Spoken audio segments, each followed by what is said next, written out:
Pronto, voltando. Deixa o pessoal ir entrando. Boa noite, gente. Meu nome é Raquel, eu sou psicóloga, atuo no CPDD, que é o Centro de Promoção e Defesa dos Direitos LGBTQIA+, da Bahia. O CPDD é uma iniciativa da Secretaria da Justiça, Direitos Humanos e Desenvolvimento Social e está sendo executado pela IBCM, que é a Instituição Beneficente Conceição Macedo. Hoje nós estamos fazendo mais uma live do nosso Maio da Diversidade, né? Estamos aí em comemoração ao Maio da Diversidade. E temos uma live hoje sobre a atuação da família na luta contra a LGBTfobia. Para participar dessa live, a gente convidou o pessoal do coletivo Famílias pela Diversidade, tá? E aí eu vou convidar eles aqui.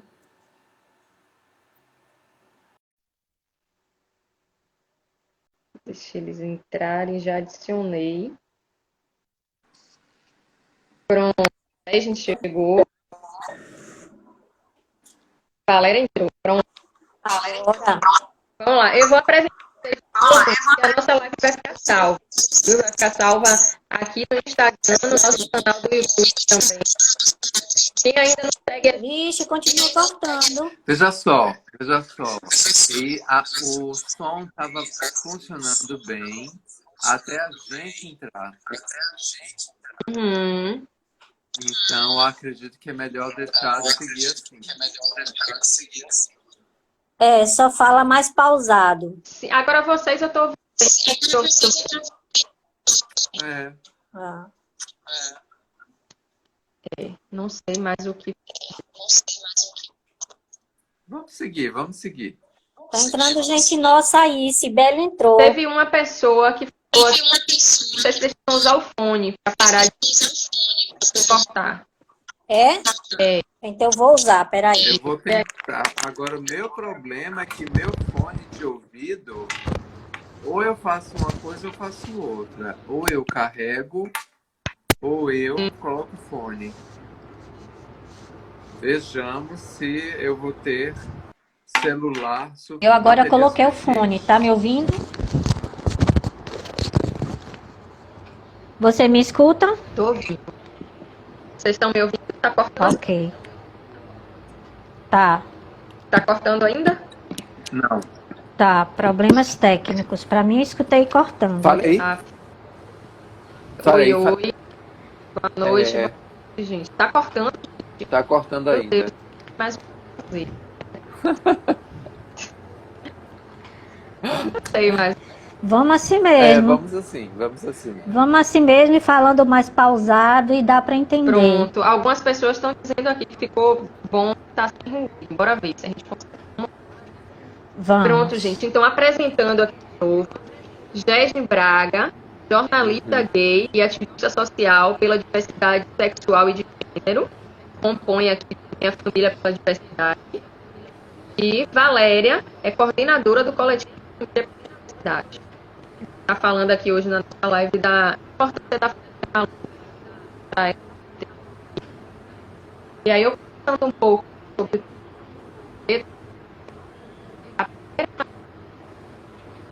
o coletivo social, ser um Não consigo entender nada. É mesmo. Você tá me ouvindo, Jéssica? Agora, devagar. Agora eu vi. Fale pausado, mais devagar, porque aí vai. Porque quando você emenda, aí a gente não escuta nada. Quando você foi falar. Até a apresentação de Gesna e minha tava tudo ok. Depois, quando você começou a falar, o restante eu não entendi mais nada. Deixa eu tentar ir mais devagar. Tá conseguindo me ouvir agora? Aí tá ótimo. Eu tava pensando um pouco, né, sobre o tema da live de hoje. Eu quero, né, que o primeiro grupo social que a gente tem inserido é a família que passa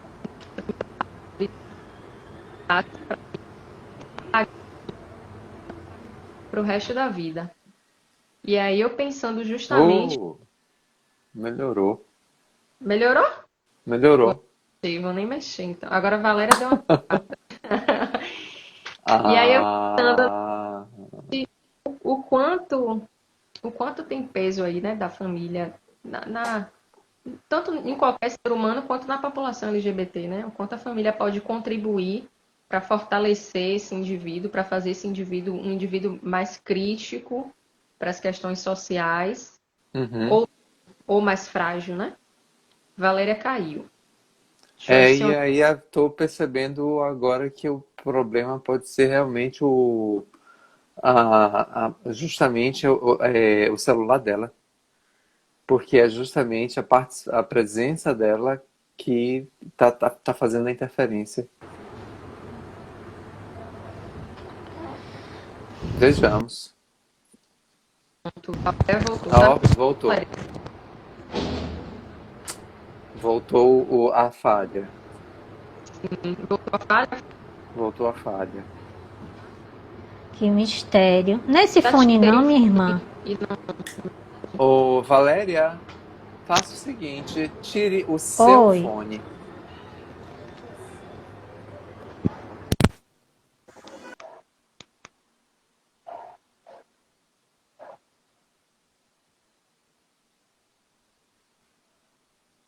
Acho que ela tá travando de novo. E toda vez que ela sai, aí volta o som. O seu som volta ao normal. A pessoa deu uma ideia aqui da gente fazer com um e depois fazer com outro. Isso, exatamente. Seria talvez uma solução. Deixa eu tentar aqui. Eu só preciso agora ver.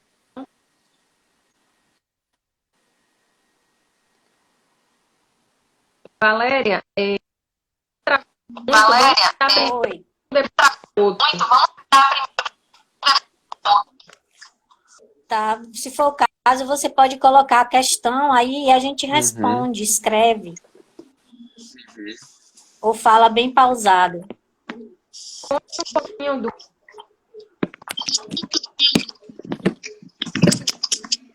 Falar um pouquinho do coletivo.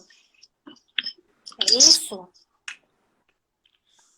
Ah, o nosso coletivo, o Famílias pela Diversidade, ele, ele existe a partir de um outro coletivo, né? A gente fazia parte de um coletivo chamado Mães da Diversidade, que é um coletivo nacional, e havia alguns embates ideológicos, tipo, só mães podem participar à frente de É. eventos. E, por exemplo, a gente tem um ativista desse, como Gesner Braga, que é do mais alto quilate para a gente, e para o movimento ativista também LGBT, não só na Bahia, mas no Brasil, e não podia estar à frente de determinados embates temáticos, Mães só e pais. mães. Mães e E a pais. gente, mães e pais, a gente entendia não, entende que essa causa não é uma causa só de pai e mãe, é de irmão, é de avô, é de avó, é de pessoas que querem lutar por uma sociedade mais justa para os LGBTs que ia mais, para que eles possam ter os seus direitos assegurados. Não é mais direitos, é seus direitos assegurados. Então resolvemos desfazer essa vinculação ao mães, e isso foi aí que surgiu o Famílias pela Diversidade, né? Não, travou. a Mas conexão. eu posso continuar, eu posso continuar. Eu conheço a história. Então, o Famílias pela Diversidade surgiu em novembro, 16 de novembro de 2016. Justamente como uma dissidência do Mães pela Diversidade, a partir de um fato muito curioso. Estávamos eu e Beth Dantas, que é mãe, é uma mulher lésbica, só que ela não é mãe de pessoas LGBT+. E eu sou gay e não sou pai, né? Então, nem eu, por não ser pai, nem ela, por não ser mãe de LGBT, teríamos como representar, digamos assim, o grupo Mães pela Diversidade. Teria que haver, para o grupo Mães pela Diversidade estar representado lá, nesse evento, que foi um evento muito legal, por sinal, era preciso ter a representação de uma mãe ou de um pai de uma pessoa LGBT+. Isso não havia. Então, criou-se uma celeuma, etc., e acabou havendo a dissidência. O grupo Mães pela Diversidade, a gente respeita muitíssimo, é um grupo nacional, é um grupo bastante atuante. Nós não queremos aqui, com esse discurso, fazer qualquer demérito. Nós respeitamos bastante o trabalho do grupo Mães pela Diversidade. Apesar de estarmos falando sobre o Famílias, eu quero dedicar esse espaço também para falar do trabalho desse outro grupo, que é nacional. Eu quero dedicar esse tempo para um respeito a eles e pelo trabalho que eles já desenvolveram, já desenvolvem há bastante tempo. Mas houve essa dissidência justamente porque a gente precisava de um espaço em que houvesse espaço de fala e de representação, sobretudo. A fala a gente tinha, representação não. Mas que houvesse esse espaço de representação para pessoas, independente de ser pai ou mãe. Então, que fosse pai, mãe, filho, tio, filha, avô, avó, não importava, contanto que fosse família, né? Uhum. E aí formou-se o Famílias pela Diversidade. Isso foi, repito, em 16 de novembro de 2016. Desde então, nós estamos atuando apenas no âmbito do estado da Bahia e, mais especificamente, na cidade de Salvador. Nossa atuação no interior ainda é muito, muito limitada a poucos municípios, justamente por conta da nossa pouca capacidade de alcance. O trabalho de voluntariado, ele é um trabalho heróico, né? É um trabalho que a gente não pode simplesmente largar tudo que a gente está fazendo, largar nosso trabalho e se dedicar ao ativismo. Isso seria ideal, seria muito interessante que a gente tivesse recursos para poder se dedicar exclusivamente ao ativismo, mas isso não existe na maioria dos casos. Então, a gente tem que trabalhar, ganhar nosso sustento e reservar algumas horas vagas para poder fazer um trabalho de ativismo social que é extremamente importante e que precisa ser transformador, socialmente transformador, sobretudo em uma época em que prevalece uma fala reacionária, sobretudo movida por um desgoverno. Me desculpem a audiência, se existe audiência que apoia o atual desgoverno federal, eu peço desculpas, mas eu me posiciono absolutamente contrário aos ditames do desgoverno federal, porque é um desgoverno altamente reacionário, absolutamente contrário aos direitos humanos e absolutamente contrário às pautas pela diversidade sexual e de gênero. E nós estamos aqui justamente para defender essas pautas. Essas pautas são necessárias e nós não vamos abandonar o barco. Sim, sim, que bom. A gente pensa dessa forma. Deixa eu só falar com Valéria, avisar a Valéria aqui rapidinho. Valéria, aguenta firme aí que daqui a pouco eu te chamo, porque Pois quando é. entra 3 pessoas está travando, viu? Mas aí eu falo com o Gesne e depois eu falo com você. Daqui a pouco eu te chamo. Pois é. Você fala é muito assim, né? A gente acaba tendo que tomar como ativismo, o que sim é ótimo, é necessário, mas coisas que o governo deveria dar conta, né? Algo Exato.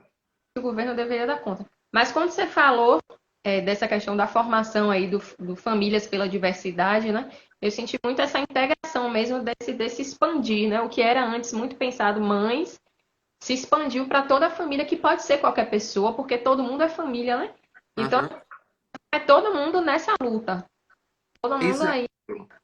Não é isso, e outra coisa, eu gostaria muito também de destacar a importância, é, já que eu estou aqui na, com uma história, com a minha história, eu gostaria também de trazer um pouco da minha história, e rápido, espero ser breve, um pouco da minha história de sofrimento, e que só não foi um sofrimento maior justamente por conta da família. Eu falava sobre isso no sábado passado. Houve um evento que foi promovido pela oh, gente, Diálogos Boca de Brasa. E se falava sobre o dia 1º de maio e o espaço de pessoas trans no mercado de trabalho. E eu fui convidado. Eu não sou uma pessoa trans, mas falei sobre o sofrimento que eu passei por um processo de opressão durante 10 anos no ambiente escolar. E foi realmente uma opressão bastante pesada. Foi muito pesado.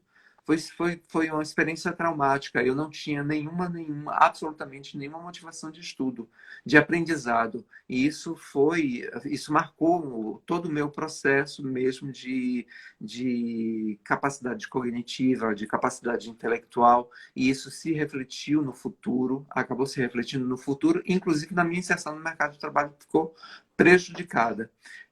Só que, assim, eu fui uma pessoa privilegiada, mesmo nessa época em que eu vi o. De novo, voltei aqui. Val, a gente te chama daqui a pouquinho. Viu que tava com 3 pessoas, mas aí, aguenta aí. Eu falo com o Jéssica primeiro e depois eu te chamo. Pronto. Então, assim, meio que concluindo essa história, o ambiente opressor da escola era um ambiente em que eu só via algozes, né? Realmente era um ambiente altamente opressor. Não por parte dos professores, mas sobretudo por parte dos meus colegas. Era altamente opressor. Só para você ter uma ideia, eu fingi que havia problemas na escola durante um mês. Durante um mês eu deixei de ir à escola porque eu não aguentava aquele ambiente. Era um ambiente insuportável. E então eu quase deixei, eu quase abandonei a escola, só não abandonei porque a minha mãe foi persistente, etc. Tinha mão firme e me botou de volta à escola, mas a escola continuou sendo opressora e um ambiente hostil. Só que na família eu não tinha o mesmo ambiente hostil. Pelo contrário, eu tinha um ambiente acolhedor, eu tinha uma família acolhedora, eu tinha uma família amorosa, eu tinha uma família que me respeitava, eu tinha uma família que, mesmo me reconhecendo, mesmo me lendo como um garoto feminino, como eu sempre fui, e isso eu disse no evento do sábado passado, mesmo me lendo como um menino feminino, um rapaz feminino, um menino feminino e um rapaz e um adolescente feminino, não me fez qualquer pressão, não me tratava com nenhuma discriminação, nenhum preconceito. E isso foi extremamente importante justamente para não minar a minha cabeça de vez. Porque se eu não tivesse apoio, eu já não tinha apoio no ambiente escolar, se eu não tivesse apoio na família, eu seria uma pessoa condenada ao fracasso. Ainda bem que eu pude superar muitas dificuldades com o tempo, todas as dificuldades justamente de ordem cognitiva e intelectual que foram criadas ao longo dos 10 anos que deveriam ser 10 anos de aprendizado e não foram, e que se refletiram no futuro, eu pude vencer justamente por conta de uma família acolhedora. Ou seja, nem tudo foi perdido. Se eu não tivesse essa família acolhedora, a minha história, com certeza, seria outra. E seria uma história bastante triste. O pior de tudo é saber que a história é triste para muita gente. Eu apenas dei muita, muita sorte de ter uma família acolhedora e Sim. amorosa. E é assim que eu espero que as famílias de pessoas LGBT+, de pessoas sexo diversas, sejam acolhedoras e amorosas. As pessoas sexo diversas precisam de amor e de acolhimento. É isso que eu desejo e é isso que eu apelo. Sim. Quando você falou, né, aquilo que eu falei um pouquinho no começo, eu acho que casa muito com isso, né? Essa questão que a família é nosso primeiro núcleo ali social, né? Isso. As primeiras pessoas que passam valores pra gente e tal. Sem falar que são as pessoas que nos fizeram, né? Que fizeram a gente Uhum. vir. Então, se você é desprezado por essas pessoas, realmente sobra o quê? Né? Sobra o quê de uma pessoa que não recebe apoio Não da sobra família? nada. Não sobra nada. Não sobra nada porque essa pessoa é totalmente aniquilada. Ela é psicologicamente aniquilada. E uma pessoa psicologicamente aniquilada, simplesmente ela não existe. E ela pode, inclusive, não existir literalmente. Ela dá cabo da própria vida, porque ela não suporta. Ela não suporta o aniquilamento social desde o seio familiar. É Sim, insuportável.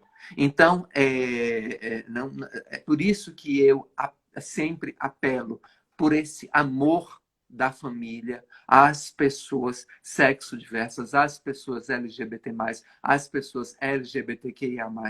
É preciso que esse amor exista no seio familiar, para que essa pessoa não se perca de vez.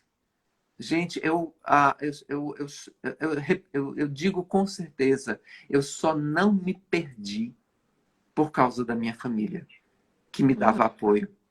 Eu só sim, não me perdi por isso, porque eu tive sim, todas as chances. Eu estudei em escola pública, uma escola que, numa fase já na ditadura militar, em que é, a política do governo era de sucateamento do ensino público, então eu já fui vítima de uma política nefasta e isso somado a um ambiente opressor.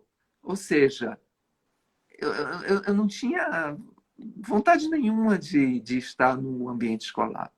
sim. Absolutamente nenhum. Então eu não tinha futuro. E de fato houve uma época da minha vida em que eu não vi futuro. Foi aí que eu me desesperei. E foi aí que eu tive de me reinventar. E isso foi já na fase adulta. Uhum. Mais uma vez, a família foi necessária para eu poder me reinventar. Isso E foi é aos 25 anos. o maior, né? Tipo, talvez você não sustentasse se esse apoio viesse apenas do núcleo escolar, né? Mas vindo Não? do familiar, você consegue criar uma estrutura muito mais forte, muito mais resistente para conseguir lidar, né, com esses preconceitos e tal. Exato. Na verdade, o ambiente escolar é apenas uma parte da sua vida. A família é justamente a parte da sua vida que você convive mais. É com seus familiares que você divide mais tempo. É com Sim, seus familiares que que você vai criar laços mais perenes. E não necessariamente com os seus colegas de escola, é com a família. sim, Os laços familiares são os mais perenes. Então, se esses laços não existem, alguma coisa vai dar errado, muito errado na sua vida. sim. A gente precisa entender isso. Sinto muito na prática, né, na nossa prática lá no CPDD, a sensação que eu tenho é muito assim, é nítida, a diferença é nítida das pessoas que têm das pessoas LGBTs que têm o apoio familiar e das pessoas LGBTs que não têm, né? E as pessoas que não têm esse apoio da família, que a família vem com essa ideia do preconceito muito formada, né? Essa ideia conservadora, machista, dessa Uhum. patriarcal e tal. Essas pessoas, elas são muito mais frágeis, mas elas também, elas vestem muito mais essa roupa da exclusão, né, do LGBT, não é exclusão que eu queria falar, a palavra é outra, deixa eu ver se eu lembro, mas dessa marginalização. Sim, exatamente. LGBT, né? Eu acho que a pessoa que ouve isso na família, ela veste muito mais essa roupa da marginalização. E aí, assim, ao mesmo tempo que eu sei que, claro, é muito importante que as famílias consigam acolher, né, e tal, mas eu acho que a gente ainda está, infelizmente, num passinho um pouquinho antes, né? Tentar realmente desconstruir nas famílias, que são muito conservadoras ainda, desconstruir esse preconceito, né? Uhum. Conseguir levar essa mensagem da diversidade. Porque, com certeza, no tempo deles, né? No tempo que os pais eram jovens ainda, os pais eram jovens ainda, que eu falo os pais mais antigos, né? Que tem os valores Sim. mais solidificados, valores antigos. Nessa época, com certeza já tinham coisas que também quietavam eles, já tinham coisas que eles também não concordavam, né, da geração de pais deles. Então é uma coisa assim para a gente pensar que a sociedade ela está em mudança constante. E é em mudança no sentido de evolução. Porque, assim, eu acho que muitas pessoas sentem também, eu ouço muito esse relato, eu ouço muito esse discurso de muitas pessoas, principalmente conservadoras, de que tipo, mas tá virando mangue, né?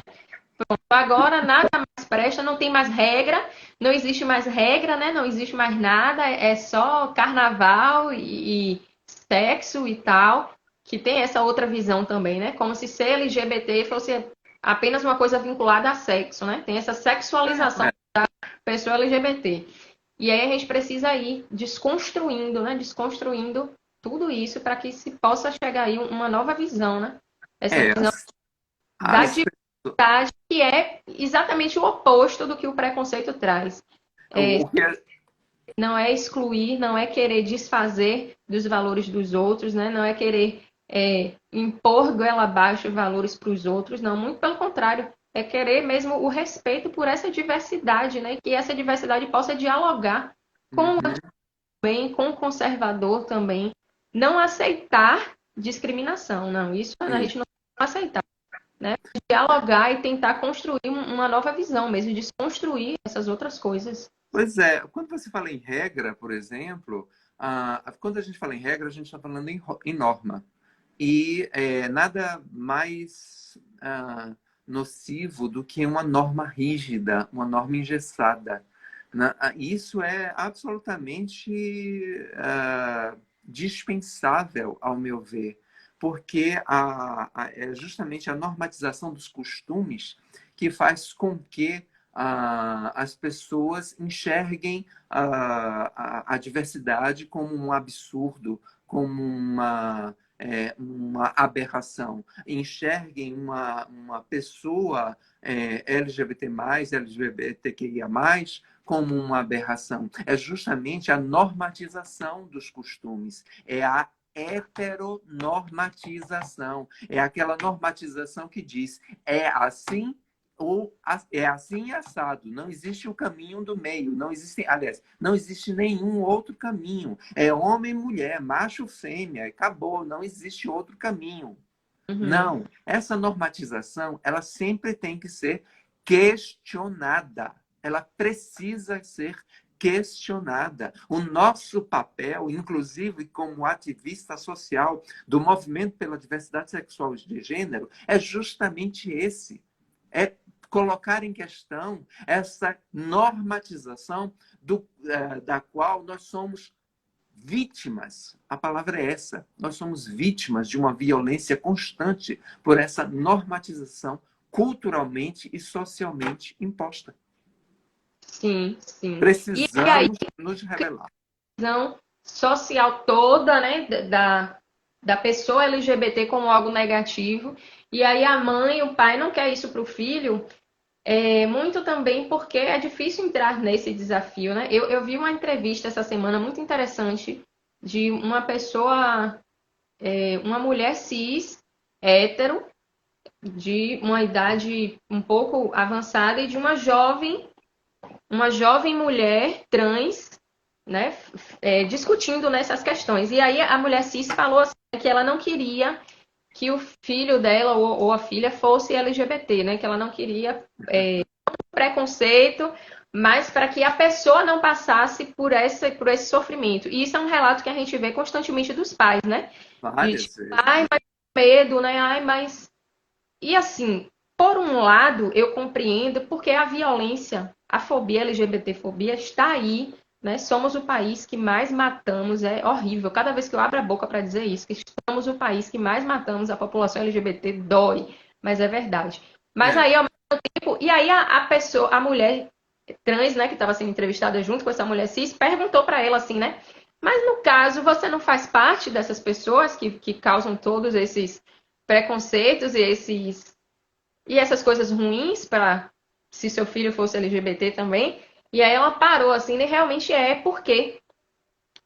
Porque se todo mundo conseguir compreender e respeitar, não vai existir esses empecilhos, né? As pessoas exatamente. vão ser felizes. Então, um filho Uhum. LGBT, todo LGBT é filho de alguém, vai poder viver livremente a vida dele, né? Sem correr riscos, sem ferir ninguém. Só que aí eu sinto que tem também um outro lado, que aí, mais uma vez eu falo, né, da importância da gente ir desconstruindo o preconceito e a normatividade, né? É você. As pessoas querem agradar o outro, né? Os pais têm os filhos como extensão deles, né? O filho é uma Uhum. continuação dele. E ser LGBT é ser ativista. Exatamente. Ativista. É, você acaba sendo, na verdade, assim, o, você apenas o fato de você existir já é uma atitude política, né? O fato de você ser uma pessoa LGBT já é uma atitude política. Por menos que você faça, você já tem uma atitude política. Mas, assim, o que eu quero alertar é que, bom, eu sou ativista LGBT, eu sou ativista pela diversidade sexual de gênero há 10 anos, há mais de 10 anos, desde 2010. E eu testemunhei uma evolução de costumes muito legal. É, mas também eu testemunhei uma evolução paralela de uma onda conservadora. O que era esperado, porque já que a evolução do movimento pela diversidade sexual estava avançando assim, de uma maneira muito evidente, então o movimento contrário era mais que esperado que acontecesse. O que eu não esperava era que esse movimento conservador tomasse poder. Esse movimento conservador e reacionário tomasse o poder. Isso eu não esperava. Né?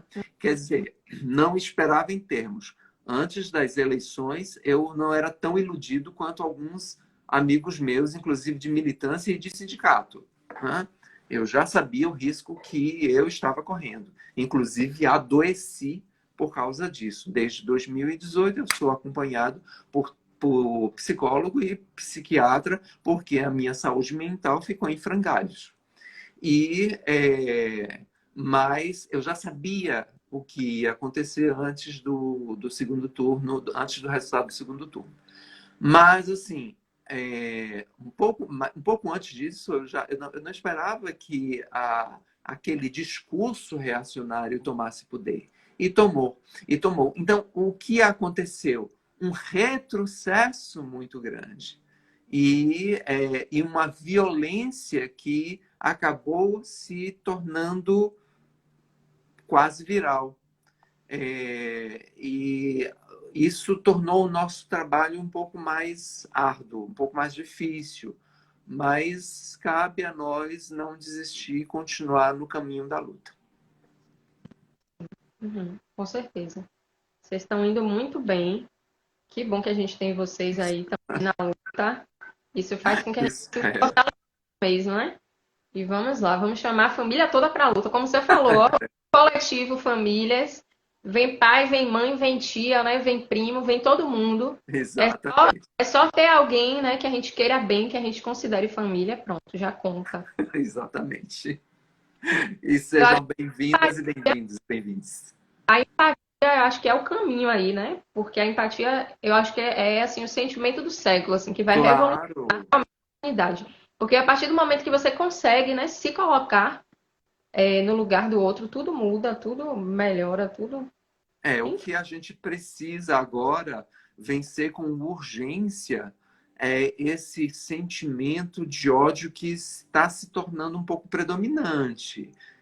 Me assusta um pouco, né? O discurso de ódio, que ele não se dá apenas no âmbito político, e nem no âmbito só dos costumes. Ele está avançando lá os tentáculos para outros caminhos, né? O discurso de ódio ele está se normalizando e as pessoas não estão se dando conta de que elas estão proferindo discursos de ódio. Isso precisa ser, essas pessoas precisam ser alertadas. Quando elas fizerem algum discurso de ódio, elas precisam ser alertadas. Até mesmo, isso eu falo até como uma autoavaliação. No meu trabalho de ativista, eu reconheço em mim um ódio reativo. Não é um ódio que nasce do nada. Eu vou sentir ódio por alguém porque aquela pessoa é hétero. Não, não é por aí. Eu vou sentir ódio do discurso de ódio. Então, é um ódio reativo. Mas não deixa de ser ódio de qualquer jeito. Então, isso eu preciso me policiar. O problema é que eu também não consigo, eu não posso simplesmente bancar o bonzinho sempre. Eu tenho que tomar uma atitude. Às vezes, tomar a atitude exige da gente uma postura muito firme. E essa firmeza de atitude pode ser interpretada como também um discurso de ódio. Eu tento me policiar, as pessoas me acham um pouco esquentadinho. Completamente. Até mesmo porque assim, o discurso do ódio ele acaba repartindo, acaba criando as polaridades. E assim, a intenção é integrar, né? A intenção é, como eu falei, né? As famílias elas vêm com uma visão conservadora, né? De uma família patriarcal. Então, assim, é preciso desconstruir isso. A gente não vai tentando cobrar, sabe? Tipo assim, você tá vendo que a pessoa não entende, que a pessoa não tem a visão do que é a diversidade, né? Do que é o público LGBT e tal. E aí você tenta enfiar a goela abaixo. Não, mas você tem que respeitar, você tem mesmo, a goela abaixo. Mas tipo assim, você tem que apoiar de qualquer jeito. Sem explicar, a gente não vai chegar a lugar nenhum. Fica o ódio pelo ódio, né? A gente só vai conseguir criar mais inimigos. A gente tem que ser tão evoluído, mas tão evoluído, que mesmo frente à ignorância do outro, ao descaso do outro, à agressão do outro, a gente tem que se manter sóbrio, né, firme e manter muito assim o racional para conseguir. Pois isso. Nem sempre eu consigo.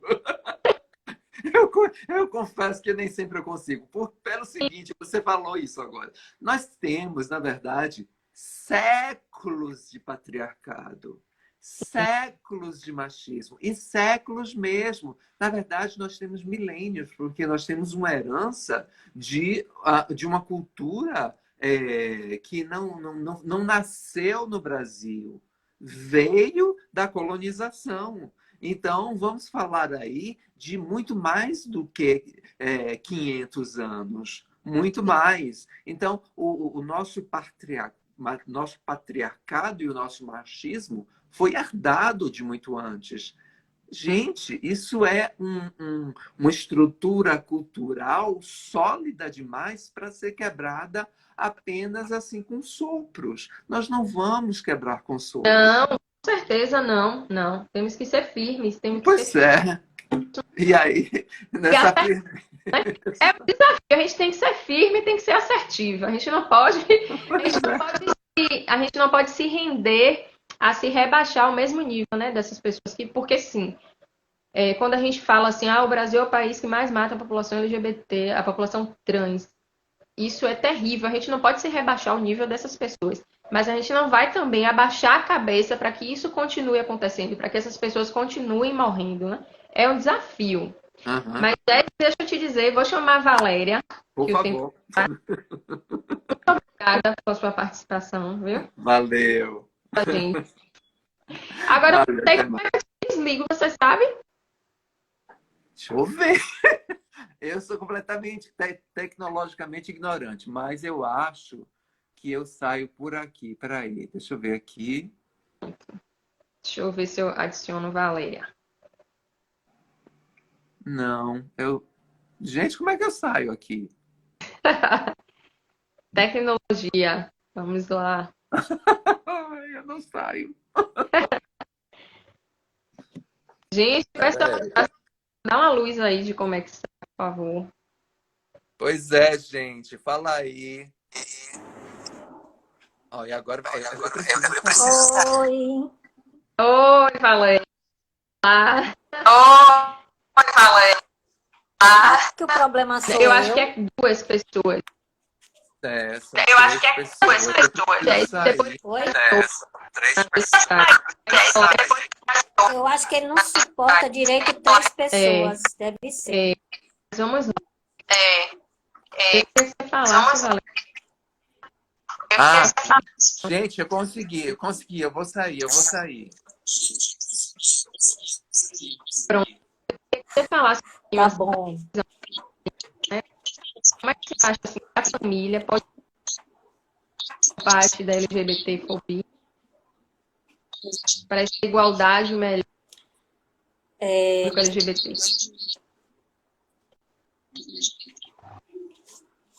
Eu gosto sempre de falar do meu lugar de fala de mãe de um LGBT e de uma mulher que foi casada por 14 anos com um gay. Então, assim, eu fui casada com esse gay, me achava totalmente desconstruída de preconceito. Depois de divorciada, 5 anos depois de divorciada, nós voltamos a morar juntos, não maritalmente, mas como pai e mãe dos meninos. E até outubro do ano passado vivemos juntos, foram mais de 25 anos de convivência. E eu me achava assim super desconstruída. Puxa, eu sou uma mulher que teve um marido gay e vive na mesma casa com ele e tal. Mas aí de repente meu filho começa a ficar diferente. E eu fui fazer uma coisa que eu sempre digo que é muito errado. Eu fui futucar as redes sociais dele. E ele tinha deixado o iPad ligado em cima da cama e eu abri e fui olhar uma conversa e vi que um colega de escola, eles estavam se chamando de mozão. Peraí, deixa eu botar na bateria aqui. Tava se tratando de mozão. A bateria acabar. E deixa eu ir pro meu quarto, porque aqui a bateria vai acabar. Eu fiquei muito, muito chateada quando eu vi que a conversa era real. Que não era brincadeira. Por primeiro momento eu pensei que era brincadeira, né? Mas não era brincadeira. Era uma relação afetiva mesmo. E alguém disse que o celular tá com de eco. É o meu? Não sei. Só Certo. quando eu falo, você está muito alto aí o áudio, baixa um pouco o seu áudio. Eu falo, parece que eu não me Tá. Tá melhor agora? aqui. Então, aí o que é que acontece? Eu vi que eu não era desconstruída de preconceito. Eu vi que eu era podre de preconceito. E eu fiquei muito chateada com meu filho. E eu não aceitei. Porque tinha toda uma história de uma mãe que foi 32 anos católica, muito católica, não é católica de falar, era católica realmente de praticar. Eu fui evangélica, eu fui da Igreja Batista, e tinha toda essa construção da religiosidade na minha cabeça, que eu não aceitava que meu filho, homem, gostasse de um outro homem. E aí eu rejeitei. Quando é que você escolheu ser hétero? E eu na hora respondi, deixa eu fechar aqui a porta, viu que tá o som do meu filho vindo pra cá. Ah, então baixa um pouquinho aí. Aí eu ele disse, mãe, quando foi que você escolheu ser hétero? Eu disse, você. Respondi de forma ríspida, porque eu não. Eu mantinha o cuidado dele, mas eu tinha zerado a afetividade. Não tratava mal, mas assim, não dava mais afetividade, porque eu sou de beijar, abraçar, eu acordo beijando. Tá travando, acho que a conexão dela não tá tão legal.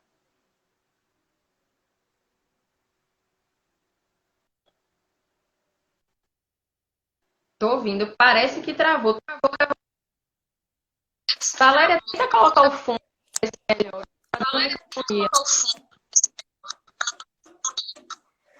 Então eu vou pegar na sala. Pode, Pode ser pode. 1 minuto? Ah, não, esqueci, eu tenho um fone aqui, peraí. Então eu vou falando enquanto eu coloco o fone. Vamos ver se funciona, né? Essa nossa live hoje, Deus precisa abençoar. E aí, me escuta? Ok. Oi. Diz só oi pra mim. Tá me Pronto, tá. Tô ouvindo. Esse fone importante eu comprei para fazer as minhas reuniões. Mas é muito grande. Então, nesse dia eu já tinha 1 ano e meio de rejeição ao meu filho. E eu, na hora que ele me confrontou, eu lembro que eu estava vendo um filme e na minha casa, assim, o sofá tinha um puff na frente e meus pés estavam deitada, esse puff ele sentou junto dos meus pés e me confrontou.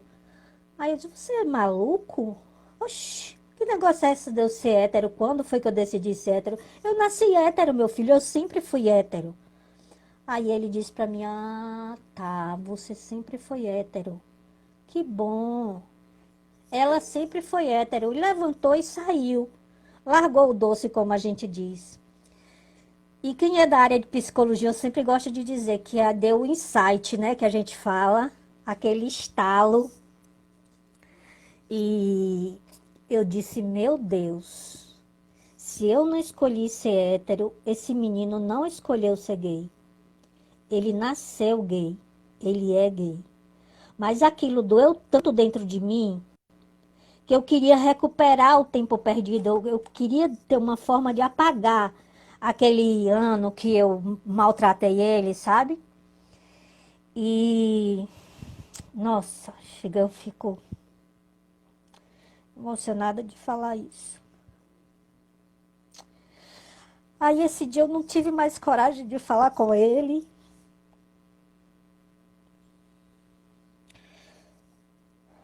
Não tive. Eu esperei o outro dia. Ele fazia IFBA, tinha 14 anos, foi para a escola. E quando ele chegou, já tinha orado, pedido a Deus direcionamento, como é que eu ia fazer? E muito arrependida, eu ficava voltando o tempo, o que eu tinha feito com ele. Aí eu disse, meu filho, eu entendi ontem o que você falou. Realmente, eu percebi que você nasceu assim, que você é assim, você não escolheu, não é escolha. E aí, eu só queria que você me ajudasse a entender esse seu mundo, porque eu não conheço. Desse seu mundo eu só conheço o preconceito, o ódio que a religião botou na minha cabeça, a aversão. Mas me ensine a entender esse mundo, por favor, e me perdoe pelo tempo que eu te maltratei, que eu me distanciei de você. Ele disse, foi falar uma coisa muito linda. Ele falou, mãe, não tem problema. Eu conheço a família que você tem, eu sei da sua religiosidade. Isso é tudo uma constituição histórica, fique em paz. Vamos daqui para frente. Fique tranquila, você não deixou de ser uma boa mãe por isso. Mas eu ainda me maltrato por esse tempo. E faço terapia para tentar resolver essa questão desse tempo, porque ainda me dói de falar isso. Do que eu fiz com meu filho. Aí eu sei que esse assim para mim, mãe, tem um grupo de. Eu tenho uma colega que o irmão dela, ele é homossexual. E a mãe dele participa de um grupo de mães que discutem essas temáticas. Você quer participar? Eu disse, meu filho, descubra esse grupo agora que eu quero. Aí eu sei que ele fez contato com a colega, pegou o número da mãe. Aí ele me disse o nome do coletivo, é Mães da Diversidade. Eu corri para a internet, né? Achei o Facebook e mandei mensagem, mas eles demoraram de me responder. Nisso, uma pessoa daqui do Mães de Salvador, que era a mãe desse colega do meu filho, ela disse, Valéria, que bom e tal, venha fazer parte realmente do coletivo. E isso era uma quarta-feira. No sábado seguinte já tinha um encontro do Famílias na UFBA. Tinha uma palestra e o encontro era lá. Aí ela me convidou, eu disse, oxe, na hora, vou. Olha só, Aí fui. Quando eu cheguei lá, já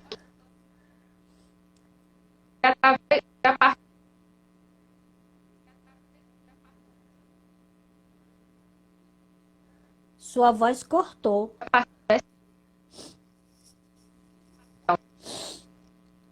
Eu vou continuar, porque eu não entendi o que você falou, mas eu vou continuar. É, eu sei que quando eu cheguei na UFBA, que eu vi, a gente faz até hoje, eu vi uma pergunta aí, eu disse, eu vou responder essa pergunta. Alguém perguntou assim, o que é que o Famílias faz com as mães, com as famílias? A gente faz roda de conversas mensalmente com as mães. Isso a gente tem parceria com a Defensoria Pública e quando estava sem pandemia, a gente fazia todo mês uma roda de conversa na sede da Defensoria Pública lá no Canela. Mas a gente também faz em outros lugares, tipo no CPDD, em outros lugares também, para alcançar mais gente.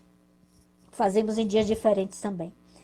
E nós também temos um projeto de roda de conversa nas escolas, com os pais de alunos e com os alunos. Então eu sei que quando eu cheguei nesse grupo, que eu falei minha história, que eu tinha sido casada com um gay, que eu tinha a história com meu filho, ficou todo mundo assim, parado, impactado. Eu disse, essa história vale a pena, porque eu não levei o meu preconceito até o sim, final. Eu sim, refiz a sim. trajetória, Você, né? Isso é isso. muito importante. E eu sempre falo para mães assim, olha, se você está sendo preconceituosa agora, tenha paciência com você mesmo. Vamos lendo, vamos ouvindo, vamos conversando. É assim que eu trabalho com as mães do coletivo, com os familiares, qualquer um. Vamos conversando e a gente vai desmistificando. Ontem eu tive um depoimento lindo de uma mãe de Vitória da Conquista. Ela tem uma filha Sim, advogada que namora com uma médica, muito bem sucedida a menina, e a menina contou para ela, né, da lesbianidade. E ela simplesmente ficou com ódio da filha, disse que não botava para fora porque ela não tinha ainda como se manter e tal, mas ficou com ódio, disse que não amava mais, e a gente foi conversando, conversando, e ontem ela dizendo, Valéria, você teve muita paciência comigo, porque hoje ela tem uma sim, boa relação com a filha, hoje ela já aceita, hoje ela já apoia. Mas isso é quase 2 anos de conversa e mandando filmes e dando sim, referências e pedindo para a pessoa ler e para conversar comigo, para bater papo. Então, assim, não é de uma hora para outra que a gente sim. desconstrói o preconceito. E as mães que estão nos ouvindo e que verão essa live depois, tenha paciência consigo mesmo, o Ah, preconceito passa que também, lindo, né? Valéria. O preconceito passa, a gente Sim, desconstrói o sim, preconceito. E que bom que sim. isso acontece, não é? Que Eu bom que a acho gente que pode refazer essa história. eu sou E hoje, muito assim, grata pelo seu relato, principalmente por você trazer algo pessoal, né? Você ter a coragem de expor algo pessoal aqui pra gente. Nosso tempo tá acabando já, e aí eu vou ter que encerrar, mas eu sou muito grata e eu acho que a mensagem que você trouxe é exatamente essa, né? Procurem entender, né? Tentem tentem ter conhecimento. Sejam pacientes com vocês mesmos, né? Porque é uma desconstrução de preconceitos, mas se permitam desconstruir tudo isso. Porque quando se cria uma barreira entre um filho e uma mãe, entre uma família e uma pessoa LGBT, é uma exclusão, né? É você excluir um dos seus. Você colocar aquela pessoa para o mundo de forma super cruel, para um mundo que não é acolhedor, né, e tal. Então, ser mãe é acolher, né? Ser mãe, ser família é aceitar o diferente, é conversar, é procurar entender, né? E aí, a gente só tem 3 minutos. E aí, assim, eu lembrando aqui também, né, uma mãe, aproveitando que estamos no Maio da Diversidade, parabéns para você, Valéria, também, por ser uma pessoa lutando pela diversidade, por ser uma mãe também, parabéns pelo Dia das Mães também, né? E aí, eu lembrando muito aqui, né, ontem a gente perdeu o Paulo Gustavo, né, que é, assim, um exemplo de uma pessoa, de um gay, que teve um apoio na família surreal, assim, né?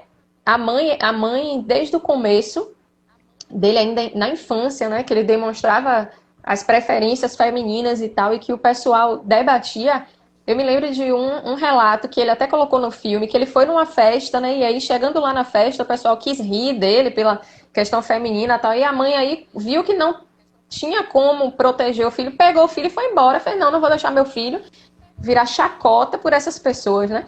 E aí esse apoio dessa mãe ajudou essa pessoa a se tornar um gigante, porque Paulo Gustavo era surreal, um ser humano surreal, né? Então, assim, é muito dele, mas é muito também do apoio que ele teve da família dele, dessa família que tem por trás, dessa família que constrói o ser humano, né? Dessa família que passou esses valores para ele, esses valores da importância de respeitar o outro, de ter respeito pelo ser humano acima de tudo.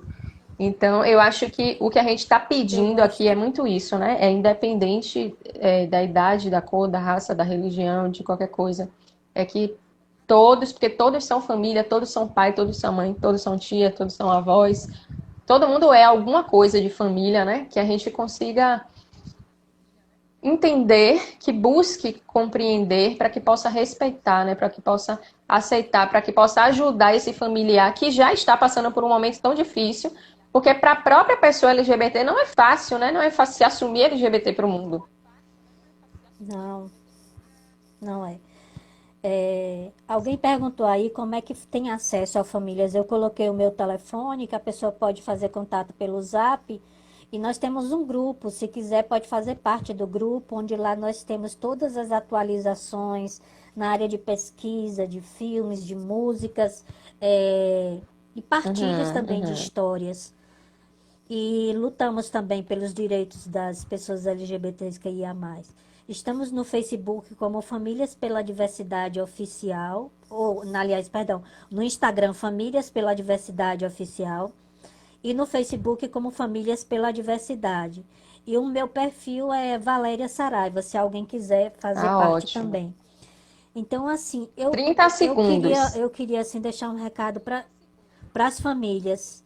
Amem os seus LGBTs, cuidem, protejam, porque o mundo vai querer destruir, vai querer matar, vai querer levá-lo ao suicídio, com seu preconceito, com o seu afastamento, fechando portas de trabalho, fechando porta em grupos sociais. Então, se a família não for esse ninho, essa pessoa tende a ter sérias sequelas, ou, se como coisa pior, que é tirar a sua própria vida, que nós vemos muito. O número de suicídio entre LGBTs é altíssimo. Ame mais. Foi a mensagem que ficou para mim de Paulo Gustavo. Ame mais, ame hoje, né? E diga, não só ame com palavras, ame com gestos. Proteja, dê colo. Gratidão. Se coloque no lugar. Gratidão. Viu? Muito obrigada pela participação. Obrigado, Gesne. Obrigado, Valéria. Obrigado à coletiva aí, famílias. Eu queria mandar um beijo para Luana, para Márcia, que estão aqui presentes, minhas amigas. Cibele. Beijo, gente. Obrigada por todo mundo que participou. Boa noite para todos, para todes. Viu? Beijos. É isso aí. Vamos difundir conhecimento aí para a família não ter mais desculpa, para estar todo mundo pautado no conhecimento, para não sair por aí falando besteira, fazendo atos preconceituosos, né? Vamos lá. Beijos. Tchau. Beijo, tchau.